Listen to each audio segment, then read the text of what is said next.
Boa noite. A paz seja convosco. João 20, versículo 1. E no primeiro dia da semana, Maria Madalena foi ao sepulcro de madrugada, sendo ainda escuro, e viu a pedra tirada do sepulcro. Correu, pois, e foi a Simão Pedro e ao outro discípulo a quem Jesus amava, e disse-lhes: levaram o Senhor do sepulcro e não sabemos onde o puseram. Então Pedro saiu com outro discípulo e foram ao sepulcro. E os dois corriam juntos, mas o outro discípulo correu mais apressadamente do que Pedro. E chegou primeiro ao sepulcro. E abaixando-se, viu no chão os lençóis, todavia não entrou. Chegou, pois, Simão Pedro, que o seguia, e entrou no sepulcro. E viu no chão os lençóis, e que o lenço que tinha estado sobre a sua cabeça estava com os lençóis, não estava com os lençóis, mas estava enrolado num lugar à parte. Então entrou também outro discípulo, que chegara primeiro ao sepulcro, e viu e creu, porque ainda não sabiam a Escritura, que era necessário que ressuscitasse dos mortos. Tornaram, pois, os discípulos para casa. E Maria estava chorando fora, junto ao sepulcro. E estando ela, pois, chorando, abaixou-se para o sepulcro, e viu dois anjos, vestidos de branco, assentados onde jazera o corpo de Jesus, um à cabeceira e outro aos pés. E disseram-lhe eles: mulher, por que choras? E ela lhes disse: porque levaram o meu Senhor e não sei onde o puseram. E tendo dito isto, voltou-se para trás e viu Jesus em pé, mas não sabia que era Jesus. E disse-lhe Jesus: mulher, por que choras? Quem buscas? Ela, cuidando que era o hortelão, disse-lhe: Senhor, se tu o levaste, dize-me onde o puseste, eu o levarei. Disse-lhe Jesus: Maria. E ela, voltando-se, disse-lhe: Rabone, que quer dizer mestre. Disse-lhe Jesus: não me detenhas, porque ainda não subi para meu Pai, mas vai para meus irmãos e dize-lhes que eu subo para meu Pai, vosso Pai, meu Deus e vosso Deus. Maria Madalena foi e anunciou aos discípulos que viram o Senhor e que ele lhes dissera isto. Amém? Senhor nosso Deus e Pai, muito obrigado, Senhor. Fala conosco, nós te pedimos em nome de Jesus. Amém. Os irmãos podem sentar. Irmãos, a ressurreição de Jesus é o fato central e principal aqui no Novo Testamento. Jesus, ele foi morto, crucificado na sexta-feira. Mas no domingo de manhã, Jesus ressuscitou dos mortos. E esta é a mensagem que os discípulos saíram pregando por todas as partes. Aquele Jesus que foi crucificado, ressuscitou dos mortos, está vivo. E nele pregava-se a ressurreição dos mortos. E pregava-se nele a vida eterna, o perdão dos pecados e a vida eterna, a imortalidade. E com esta mensagem eles conquistaram o mundo, né? Saíram pela Grécia, Roma e por todas as partes onde eles chegaram com esta mensagem.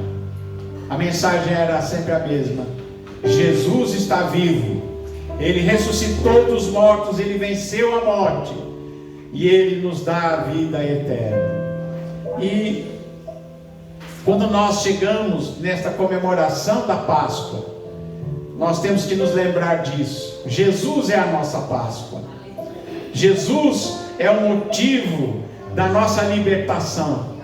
Para os judeus, lá do Êxodo, quando eles foram libertados do Egito, foi sacrificado, cada família teve que sacrificar um cordeiro. Eles tinham que pegar o sangue do cordeiro e passar na verga das portas, para que o anjo destruidor, quando passasse, o anjo da morte, ele passasse e ele não matasse ninguém naquela casa.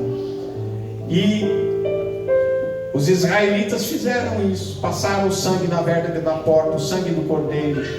E quando o destruidor passou, ninguém foi morto naquela casa. Mas na casa dos egípcios, onde não havia o sangue do cordeiro, havia pelo menos um morto, porque os primogênitos morreram naquele dia. Então, quando nós sabemos de Jesus que morreu por nós, ele morreu como um cordeiro. João Batista, quando viu, disse: eis o cordeiro de Deus que tira o pecado do mundo. O que João estava dizendo? Ele vai ser sacrificado por nós, ele vai morrer por nós. Quando João Batista dá essa declaração, ele é o cordeiro de Deus que tira o pecado do mundo. Ele estava apontando já para a cruz. E Jesus, como cordeiro, ele foi crucificado, derramou seu sangue naquela cruz, morreu ali na sexta-feira, mas no domingo de manhã ele ressuscitou dos mortos. Era um novo amanhecer, uma nova esperança brilhou no céu daquela manhã, porque agora se anunciava a esperança da vida eterna, a salvação, a eternidade, a vitória contra a morte. E por isso que nós comemoramos a Páscoa. Amém? A Páscoa. A Páscoa é Jesus ressuscitado, que venceu a morte e que nos deu a vida. Jesus, ele é a nossa herança, né? Em Cristo Jesus nós temos essa esperança eterna, sabendo que quando os nossos dias terminarem aqui, nós temos dele esta promessa de vida, né? Porque Jesus Cristo, ele é o caminho, a verdade e ele é a vida. Amém? Ele é a vida da nossa alma. Ele é aquele que veio buscar e salvar o perdido. E graças a Deus ele nos encontrou. E esta mensagem, ela é para todos. É para todo mundo. Mas aí como é que acontece? Vai ser todo mundo salvo? Não, a mensagem é para todos. Por isso que nós temos que pregar o Evangelho, para que eles saibam esta boa notícia. Evangelho é isso, é boa notícia. Quando nós pregamos a Jesus e pregamos a salvação em Cristo, nós estamos dando uma boa notícia. Nós não estamos pregando religião, não estamos pregando nada disso, nós estamos pregando vida e vida eterna. Estamos anunciando em Jesus, aquele que é o autor da vida, aquele que é Deus, que se fez carne, habitou entre nós e pagou o preço por nós de redenção, e agora está vivo, ressuscitado. Nós vemos aqui que quando Maria vai ao sepulcro, e ela fica ali do lado de fora chorando, e ela abaixa-se e olha para dentro do sepulcro, e vê dois anjos, um sentado à cabeceira e o outro aos pés, onde estiver o corpo de Jesus. E eles dizem para aquela mulher: mulher, por que choras? E ela lhes disse: porque levaram o meu Senhor, não sei onde puseram. Maria acharam que eles tinham roubado o corpo de Jesus, que alguém tinha tirado o corpo de Jesus de lá, e ela levou especiarias, ela selecionou perfumes, especiarias para colocar no corpo de Jesus. Mas quando ela chega lá, não encontra mais o corpo de Jesus. O túmulo estava vazio. Então, tendo dito isto, ela olha para trás e Jesus está em pé atrás dela. E ela pensa que é o jardineiro, que era aquele que tomava conta ali do jardim, do horto. E então, ela não sabia que era Jesus. E ele disse: mulher, por que choras? De novo, né? Os anjos dizem: por que você está chorando? Mulher, por que choras? A quem buscas? E ela, cuidando que era o jardineiro, o hortelão, aquele que tomava conta daquele horto, então ela lhe disse: Senhor, se tu o levaste, diz-me onde o puseste e eu o levarei. Olha que mulher corajosa, né? Jesus era um homem grande, né? Forte, ele era grande, mas como é que essa mulher ia carregar o corpo de Jesus? Não é? Mas ela disse: eu o levarei. Ela estava disposta a dar um jeito de levar e colocar o corpo de Jesus em algum lugar. Diz-me onde tu puseste, eu o levarei. E aí Jesus chama ela pelo nome e diz: Maria. E quando ela é chamada pelo nome, ela reconhece aquela voz, reconhece que é Jesus, e ela então olha melhor e ela diz: Rabone, ou rabino, né? Jesus era rabino. Em alguns lugares está escrito rabi. Jesus era um mestre. Rabino quer dizer mestre. Rabone também quer dizer mestre. É uma variação de rabino, e que quer dizer mestre, professor. E disse-lhe Jesus: não me detenhas, porque ainda não subi para meu Pai, mas vai para os meus irmãos e dize-lhes que eu subo para meu Pai, vosso Pai, meu Deus e vosso Deus. E Maria Madalena foi e anunciou aos discípulos que vira o Senhor e que ele dissera isso. Amém? E aí depois Jesus aparece para eles muitas vezes, né? Naquela mesma tarde do domingo à tarde. Tem gente perguntando: por que a gente faz culto domingo à tarde? Ora, eles estavam reunidos na tarde de domingo, e Jesus apareceu para eles no domingo à tarde. E chegada o domingo à tarde, com as portas fechadas, os discípulos estavam com medo, se tinham ajuntado. Jesus colocou-se no meio deles, apareceu no meio deles e disse: paz seja convosco.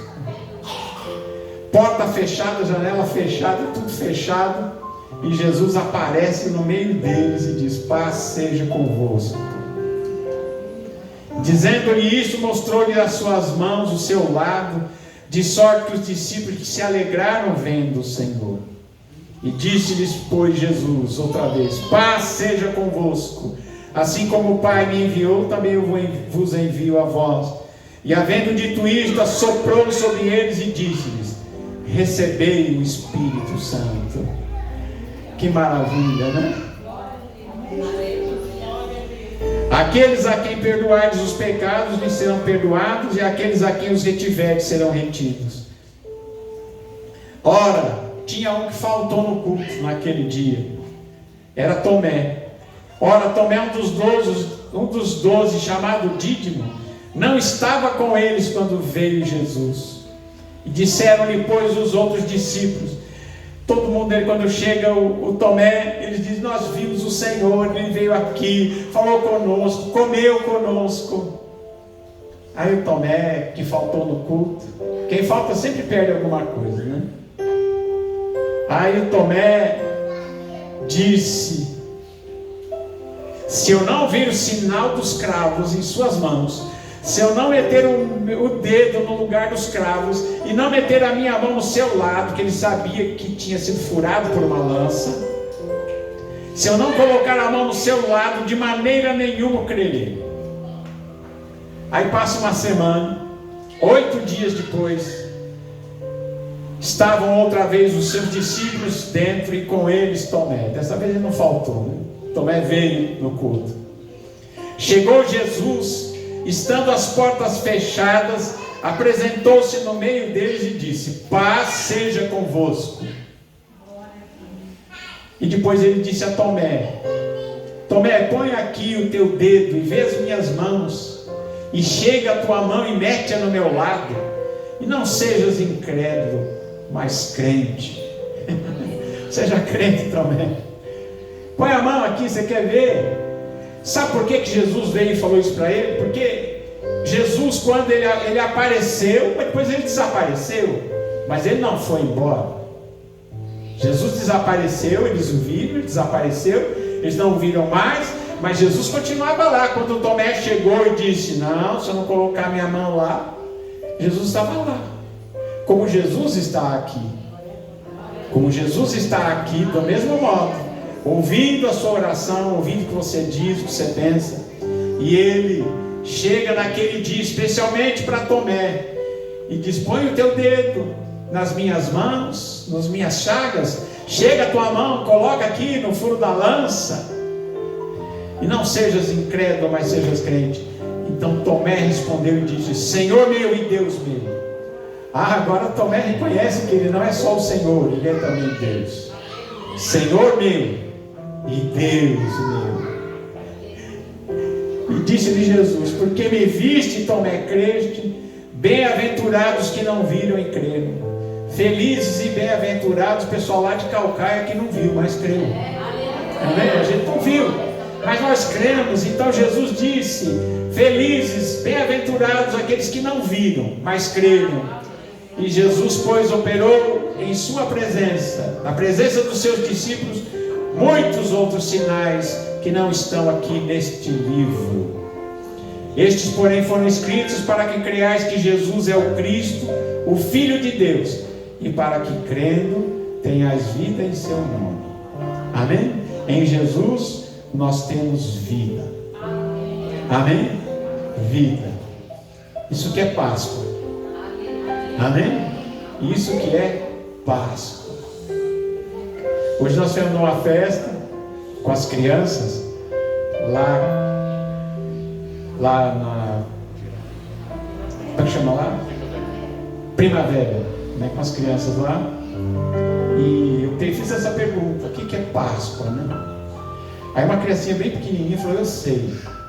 E ela disse: é quando a gente vai na escola e a gente ganha ovo de chocolate. Aí eu falei: tá bom, então eu vou explicar o que é a Páscoa. Aí eu expliquei para eles o que eu falei para vocês. É claro que eu falei de uma maneira mais simples, né, para a criançada. Mas Páscoa para nós é Jesus. Mas não é proibido comer ovo de chocolate também, não tem problema nenhum. Amém? Mas para nós o sentido da Páscoa é que Jesus morreu na cruz e ressuscitou dos mortos, e Ele está vivo. Jesus é a nossa Páscoa. Amém? É a nossa libertação. Assim como o povo de Israel foi libertado do Egito, assim também nós somos libertados do pecado e do poder das trevas, e agora nós somos livres. Em Cristo Jesus nós fomos libertos, porque Ele morreu, mas ressuscitou e está vivo para sempre. Que Deus abençoe a você, a sua família, em nome de Jesus. Amém. Graças a Deus.